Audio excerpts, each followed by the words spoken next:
Morning, everybody. Thank you for joining us. This morning's learning is sponsored by Lewis and Judy Morris in memory of Judy's mother, Hinda Kayla Bas Harav Yoel Yitzchak Zelig, whose yortzeit is the 12th of year. It should be a schus for the neshama. Thank you very much. Okay, we will begin with chapter 23, verse 2. This is the section where the Torah talks about the Yom Tovim. We discussed the Ramban yesterday, who explains the reason why the discussion of the Yom Tovim comes in here is because the Kohanim will have special tasks on the Yom Tovim, because special korbanos will be brought. If you remember, yesterday the Ramban actually makes a very interesting distinction that even though special korbanos will be brought on the Yom Tovim, not in the desert. In the desert, these special korbanos would not be brought. The Yom Tovim would be observed, but the special korbanos would not be brought. That would wait until the Jews were in the land of Israel. But that's how the Ramban explains why this section is here. The Sforno takes a very different tack. If you look at the Sforno on Pasuk Beis, Moadei Hashem asher tikru osam migrei kodesh, acher shediber be'inyan hakorbanos umakrivehem.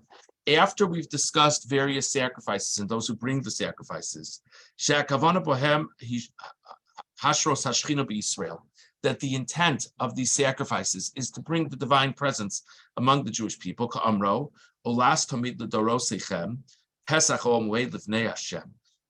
When the Torah talks about the daily offering, it says you should bring it to the opening of the tent of meeting before God. Asher ivoed lachem shama, that I will appear to you or meet with you there. So the Sforno says the implication of this pasuk is that through bringing the daily korbanos, we bring about the divine presence. So after we've had that discussion, Diber b'moadim. Now we discuss the Yom Tovim. Asher b'shvisasam yichavein lishbos mimasa hedyot. When we observe the Yom Tovim, we're trying to move away from regular day-to-day activities. B'ksasam legamre ke'inyan b'Shabbos Yom HaKippurim. Some of the days we totally remove ourselves from regular daily activities like Shabbos and Yom Kippur. V'lasok b'kulam b'Torah v'iske kodesh, and that the day of Shabbos is supposed to be totally about the study of Torah and other holy pursuits. Ka'amro sheishes yomim tavod. We say that we should work for 6 days. V'yom hashvi Shabbos l'Hashem Elokecha, and the 7th day is Shabbos to Hashem. Shetishbos mimulachtecha, that you should refrain from your work. V'ya'iskecha kulo l'Hashem Elokecha, and your activities should be totally for Hashem.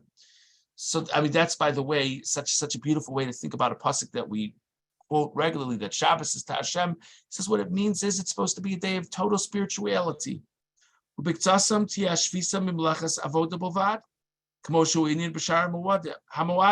other special days, we refrain from certain types of activities, but of course, things like cooking and other related things, we are allowed to do. Va'akavana bohem, and the intent with these days, shim simchas hayom sheyismach Yisrael ba'osav, that with these special holidays, and a focus of these special holidays is celebration, that Klal Yisrael should have the opportunity to rejoice in He who made them. In order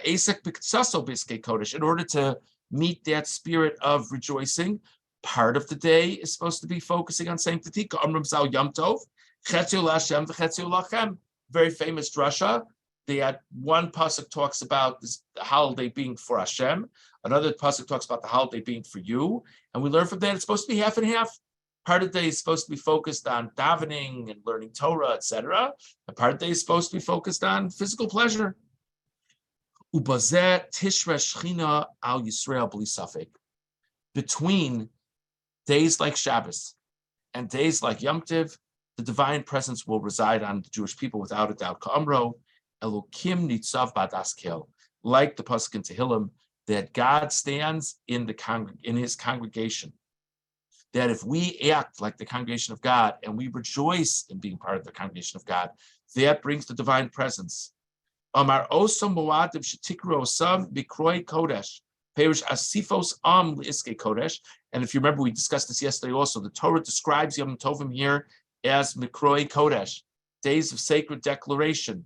So he says the idea is that people get together.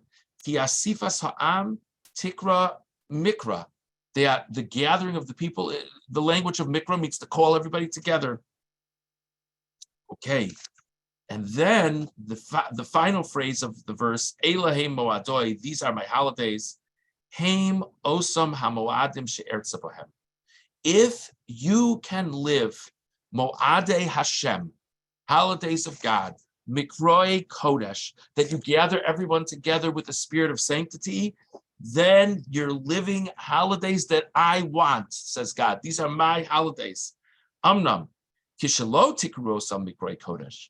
When you don't declare them, when you don't call them or treat them as being holy days of gathering, avoyiyu mikroi chol ve'esek b'chai yeshav tanugos b'nei adam b'lvad. But if your Yom Tov is as good as a weekday, except the meals are better, and that it's all about filling our stomachs, and that there's no spirituality and no meaning and no gathering of the people, lo yu moadai. Then it's not my holidays anymore, says Hashem. Avoyiyu moadechem san'a nafshi. The famous pasuk in Yeshaya that your holidays, my soul detests your holidays. Why would God detest our holidays? So the standard shot of the pasuk over there is that we haven't cultivated a meaningful relationship with God, and so even the times we come to connect with Him, it's not good. But the Sforno is saying what it means is if you're living them as your holidays, I'm not interested. If you're living them as my holidays, that's what I want. And again, the idea of God's holidays is that it should also be about physical pleasure, just a mix of spirituality and physical pleasure. I want to point out that according to the Sforno's idea as to why this shows up here, that this is another means, Shabbos and Yom Tov is another means of bringing the divine presence into Klal Yisrael. By the way, it's such a fascinating thing to think about. This Sforno was saying it's basically two things.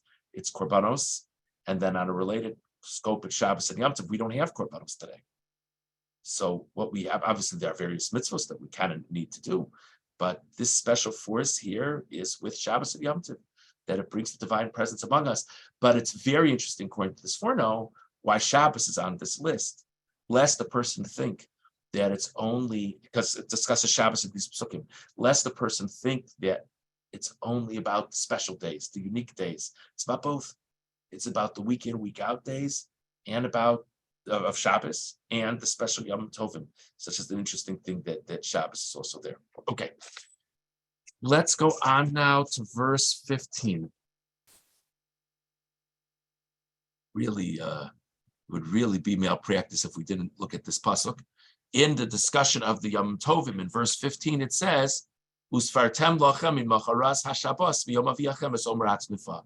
On the day after the first day of Yom Tov, on the day that you bring the Korban Omer, you should count Sheva Shabbosos Tmimos Tiyena. They should be 7 complete weeks. And this, of course, is the mitzvah of Sfiras HaOmer, that we count for 49 days. I should note that even though this is an explicit pasuk in the Torah, we say that in our time, Sfiras HaOmer is not a Torah mitzvah. We say that Sfiras HaOmer is a rabbinic mitzvah.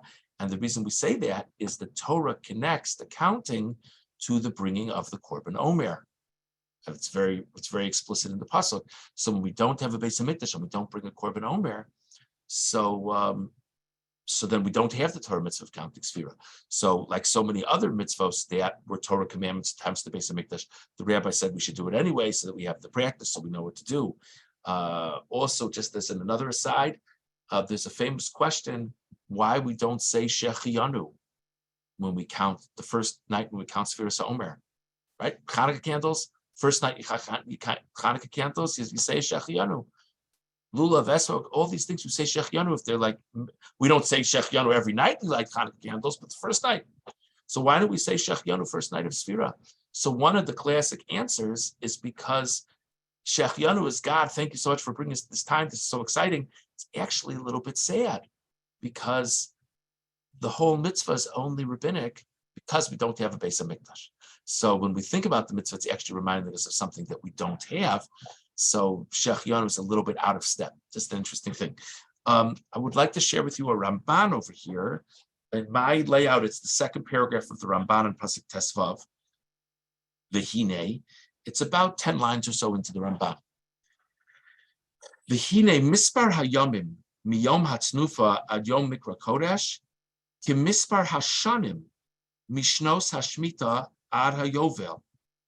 This is a really neat thing to think about. Whenever you have numbers in the Torah, the Torah is so holy and so planned out, there has to be a reason for things.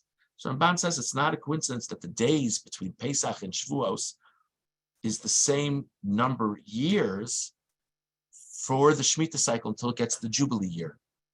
There's 49 years in the Shemitah cycle, and then the climax is the Jubilee year, year 50. There's 49 days that we count, and then the climax is day 50, Shavuos. V'atam b'hem echad. And they're connected to each other, this idea of building up to this sacred moment. 7, and frequently, it's interesting, 7 is considered to be a complete unit. Of course, we have 7 days in a week. So 7 units of 7. It's like absolute completion. For Sphira, it's 7 weeks. For the Yovel cycle, it's 7 units of 7 years. Okay, Tisbru Chamishim Yom, therefore you count 50 days. Sheyispor Sheva Shabbosos Tesha Raboim Yom, V'Kadish Yom HaChamishim HaNispar B'Yadam, Moshe Amar B'Yovel. That the same way that the counting leads to the sanctity of the Yovel year, the counting of the years, or the keeping track of the years, so too the counting of Sphira leads to the sacred day of Shavuos at the end. That's why, it says the Ramban, it says in the Pasuk that these weeks should be complete. It's not like at least 7 weeks, certainly not less than 7 weeks, because there's a very specific idea with this number. It's an interesting thing to keep in mind. Now let's jump over to the Orach Chaim. Orach Chaim on Pasuk Tesvav. Usvartem lochem. Omro lochem. Litzad. Sheyitzav Hashem lispor sheva shabbosos. So God is instructing us that we have to actually count out the days and weeks. V'amru zal ki litzad shayu b'tumas Mitzrayim. V'ratz Hashem lizdavik l'umazu. The rabbis teach this based on a Zohar, that since the Jewish people were very much defiled by their experience in Egypt, and God wanted to connect to this people, Donba Mishpat Nida, Shadina Lispor Zion Nikiyim, very interesting connection, that a woman who has had a menstrual cycle needs to count out 7 clean days before she could go to the mikvah and then physically reunite with her husband. So the Jewish people were ritually impure. So they needed to count out a 7 before they would completely unite with God. They should count 7 weeks. And then it's like the bride coming to the chuppah.